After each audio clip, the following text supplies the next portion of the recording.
ഇബാദുർ റഹ്മാനായ സ്വാലിഹീങ്ങളായ അടിമകളുടെ പ്രാർത്ഥന. വല്ലദീന യഖൂലൂന റബ്ബനാ ഹബ് ലനാ മിൻ അസ്വാജിനാ വദുരിയാതിനാ ഖുറത അയുൻ വജഅൽനാ ലിൽ മുത്തഖീന ഇമാമാ.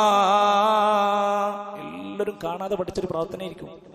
റബ്ബനാ ഹബ് ലനാ മിൻ അസ്വാജിനാ വദുരിയാതിനാ. റബ്ബേ, ഞങ്ങളുടെ സന്താനങ്ങളിലൂടെ ഇണകളിലൂടെ ഞങ്ങൾക്ക് നീ തരണം. എന്താ തരേണ്ടത്? പണമാണോ നമ്മൾ ചോദിക്കുന്നത്? അല്ല. ഖുറത അയ്ൻ, കൺകുളിർമ നൽകണേ. മക്കളിലൂടെ ഇണകളിലൂടെ സന്തോഷമുള്ള ജീവിതം നൽകണേ. വജഅൽനാ ലിൽ മുത്തഖീന ഇമാമാ. മുത്തഖീങ്ങൾക്ക് ഞങ്ങളെ നീ ഇമാമാക്കണേ അല്ലാ. വല്ലാത്തൊരു പ്രാർത്ഥനയാണ്. ഇത്തരത്തിലുള്ള സ്വന്തത്തിന് വേണ്ടി, മക്കൾക്ക് വേണ്ടി, മാതാപിതാക്കൾക്ക് വേണ്ടിയുള്ള പ്രാർത്ഥനകൾ നമുക്കുണ്ടാകണം.